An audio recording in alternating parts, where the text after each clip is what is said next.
Hindi si Brillantes Oo. ang kinalolokohan at kinakahumalingan ni DJ. Kundi isang non-showbiz Non-showbiz girl. lady.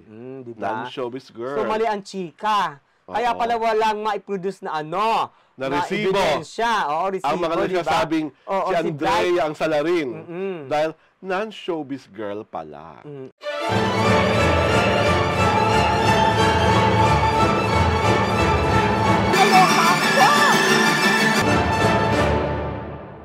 My gosh, ang medium chika natin, pasabog na pasabog. Ito po si Alwin Ignacio, the diva that you love. Kasama ko ang aking kumareng ultra maldita. Hi, this is Alex Brosas. Ito po ang The TC Show, ang Tarayan at Talakayan Showbiz Edition. Kung sa iba po, bulag na chika siya. Kung sa iba po, hindi siya pinapangalanan. At kung sa iba po, parang whispers lang siya. Sa aming pong show, we are categorically stating, yes, oh yes, hiwalay na po talaga. At kumpirmadong hiwalay, sina Catherine Bernardo, at si Daniel Padilla. Paano ba natin na-discover yung totoong hiwalay sila, Mare? Paki-share. Naku kasi, di ba, sasabihin ko ba? Yes. We were seated with somebody. So we were seated. With somebody na, close, doon sa isa sa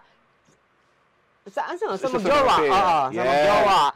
Tapos, di ba, parang, at curious that we are, tinanong natin, sinabi naman niya na hiwalay na. Oo. Pero, may twist. May twist, di ba? Yes. Parang, ay, nakakaloka ang twist. Kasi, everybody was thinking na, di ba, may participation, may special participation. Si Andrea Brillantes sa hiwalayan, di ba? According to our unimpeachable source, hindi si Brillantes ang kinalolokohan at kinakahumalingan ni DJ. Kundi isang non-showbiz girl. Lady. Diba? Non-showbiz girl. So, mali ang chika. Kaya pala walang ma-produce na na resibo. Ebidensya. Resibo, ang mga nagsasabing si Andrea ang salarin. Dahil non-showbiz girl pala. Again, yan po ay sabi sa amin na aming unimpeachable source. Na hindi nagsisinungaling. Na hindi naman close na close talaga. Parang talaga siyang family member. Close to perfection talaga siya. Family member ng isa sa mga pares. Na talagang, of course, nakakalungkot. Ang balitang ito, dahil ang tagal na nila, di ba? And everyone is saying na 11 or 12 years. 12 years is like a feat already na parang susunod yan, kasalan na dapat di ba?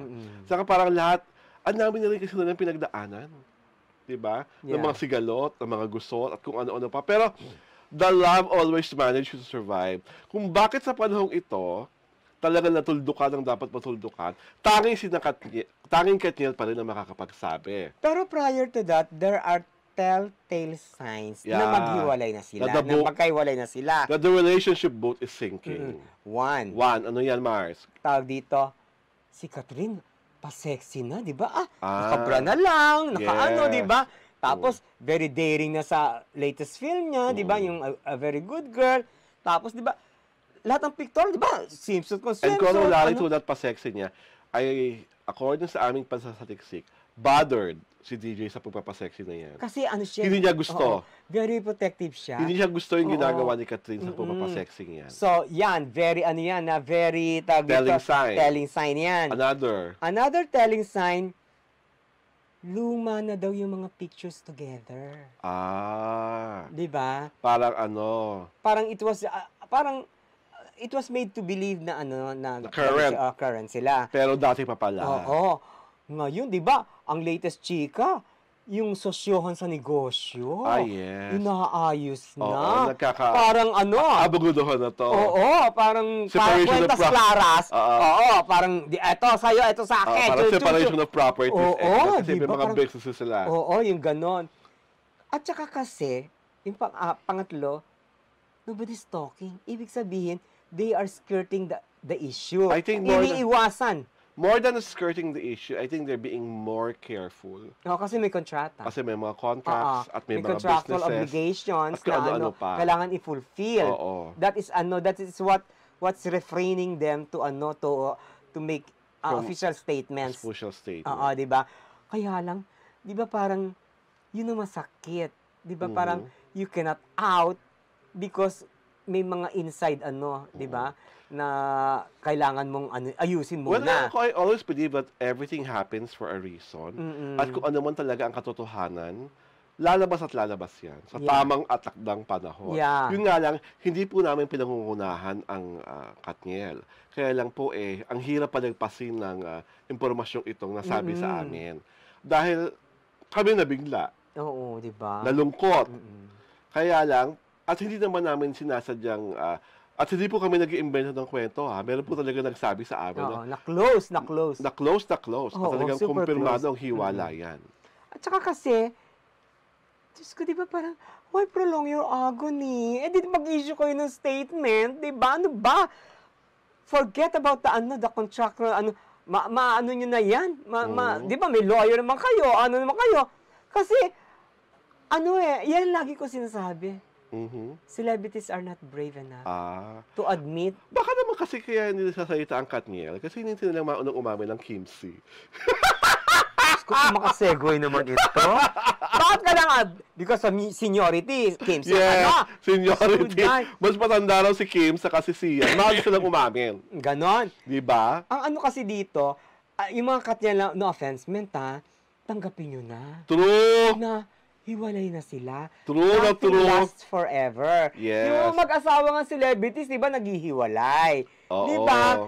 We're not bashing your idols, Kaya lang, we're stating just facts. Tawag dito, aminin na natin na rocky na yung kanilang relationship, 'di ba? Actually hindi more than rocky, hiwalay na sila. Yes. 'Di ba? It ended already. Whatever you were wishing for at this time hindi mangyayari. Yes. 'Di ba? At walang this time, balikan. maybe in the future. Kasi maybe in the future they can be friends again. Hindi, maybe in the future they can marry. Katulad ng nangyayari kay di ba sinasabi ko sa'yo? Jo Marie Ayokong patuloy ng Jo Marie at Abby. Bakit? Kachipan. Diba? Ang level naman ng Katniel. Mas gusto ko na lang maybe in the future they can be friends and work together again in a movie. Hindi. Huwag na muna natin isipin magiging sila pa rin sa future ng mag-aasawa. With the level of hurt that Catherine is feeling right now, I don't think si DJ Pang gusto niya mapangasawa. Paano kung biglang umapir siya ng showbiz girl at magpaka-atribida at maunang umamin. Ako ang mahal ni DJ. I don't think she will do that. Diba? We can never tell. I don't think. Ngayon pa lang, hindi siya di dapat umano na siya. Ngayon pala tahimik. Nasa positioning po. Ngayon pala tahimik siya kasi nga alam niyo mabash. Pero knowing... Yung mga bash-bash na yun, intindi mo yan, hindi mo yung kayayaman yan. My diba? God. Sumusunod po siya sa kay DJ na wag muna. Diba? Ganon? Kasi may tamang panahon para sa lahat. Diba? Kung si Kim nga, pinaglalaro na ni Darren Espanto sa It's Showtime, hindi pa umamin, no? Darren? Oo, Espanto. Talaga? Oo.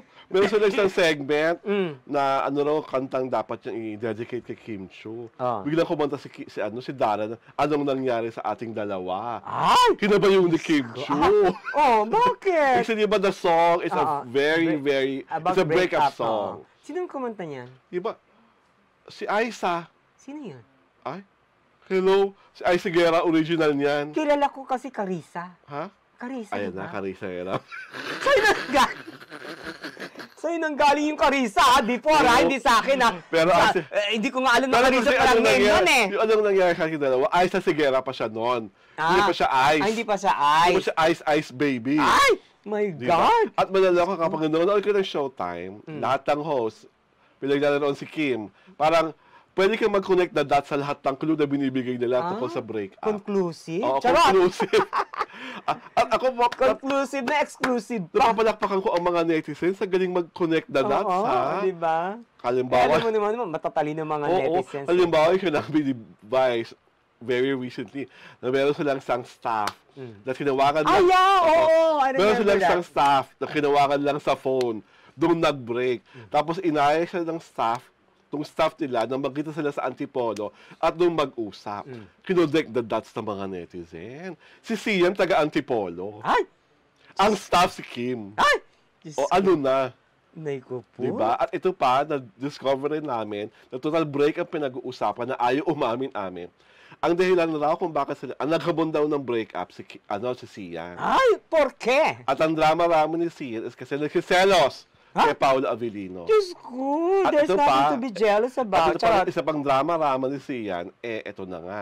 Wala na raw time si Kim for him. Ay, parang it's the other way around. Hindi ko kinakaya si Alexander talaga. Again, Alexander. Again, Daniel Padilla. Bukas po ang reality show para ipaliwanag niya inyong side of the breakup story. Sa totoo lang, kayo ang mga lalaki sa relasyon. Kaya dapat, kayo unang magpakatotoo, kayo ang unang umamin. Huwag niyong ilagay sa gilid ng alangan ang mga babaeng minsan ay minahal niyo. Ay, antare. And on that note? And on that note, dahil ayoko nang pag-usapan pa ang hiwalay na ito dahil magpapasko, dapat happy-happy lang po tayong lahat. Ito po si Alwin Ignacio, the diva that you love. Kasama ko ang aking kumaring Ultra Maldita. Hi, this is Alex Brosas. Ito po ang Tarayan at Talaking Showbiz Edition, The TT Show.